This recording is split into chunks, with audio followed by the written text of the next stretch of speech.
Siraj, yes বলুন। নয়নতারা, আপনি নয়নকে চেনেন? আপনি কে? আমি আদি। আপনি নয়নের কে হন? আমি ওর হাজব্যান্ড। ও, দেখুন আমি বিবাহিত। সেনকে আমার বাবার মুখের উপর আমি কথা বলতে পারিনি, তাই চাকরি পাওয়ার জন্য নিজের দেশ ছেড়ে বিদেশে পালিয়ে গেছিলাম। একটা সাধারণ পরিবারের ছেলে আমি। আর এতদিন বাদে যখন ওর সাথে আমার দেখা হয়েছে, তখন আমি ওকে কি বলবো? হাই নয়ন, কেমন আছো, চলো আমরা বিয়ে করি। বলতে পারতেন নয়ন আই এম সরি, আমি তোমাকে এখনো ভুলিনি, এটাও বলতে পারতেন। আমি আজও নয়নকে ভুলিনি, আর আমি জানি যে নয়নও আমাকে কোনোদিন ভুলতে পারবে না। তাই নিজের মিথ্যে মরে যাওয়ার খবর আমার বন্ধুকে দিয়ে পাঠিয়েছিলাম। I was helpless. একবার জিজ্ঞেস করতে পারতেন নয়ন তুমি কেমন আছো। দেখুন আদি, খুব কমজনই সেরকম লাকি হয় যে সে তার ভালোবাসার মানুষকে বিয়ে করতে পারে, কিন্তু বিয়ের পরেও একে অপরকে ভালোবাসা যায়, প্রেমে পড়তে পারে নাকি?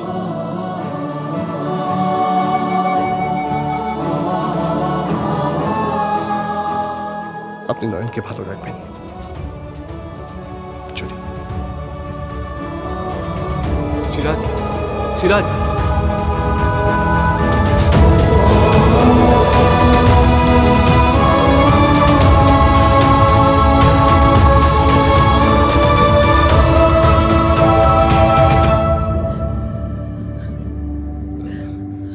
অনেক বোঝানোর চেষ্টা করলাম, বিশ্বাস করো,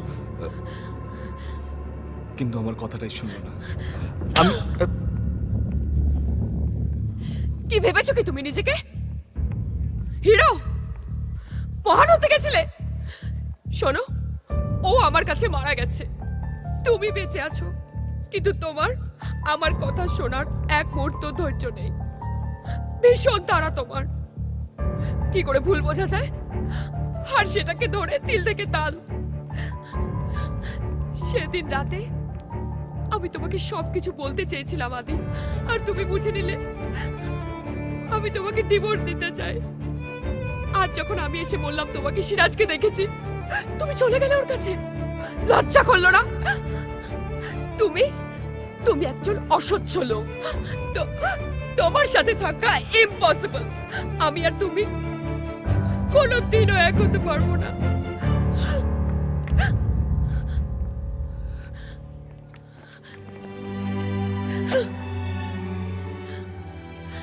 সেদিন যদি এই গিফটটা একবার খুলে দেখতে, তাহলে আজ এভাবে আমাদের এখানে দাঁড়িয়ে থাকতে হতো না।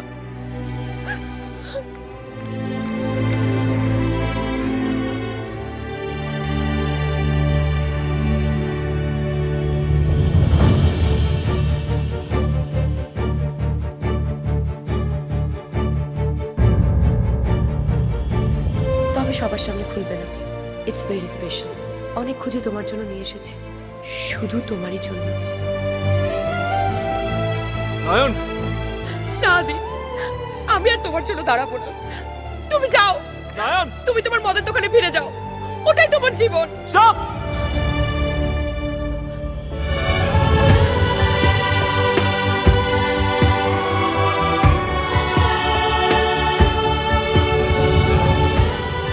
আমি আমার বাবাকে ভয় পাই না, আর নিজেকে ওপরওয়ালাও ভাবি না। আমি তোমাকে ভালোবাসি।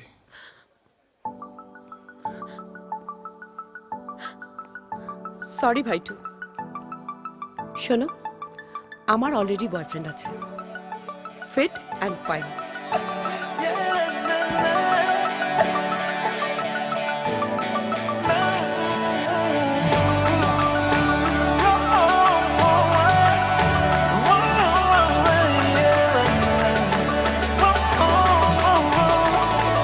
এটা গল্পকার, দেখো লিখছে কে, ভুলে অন্ধকার আলো শিখছে কে।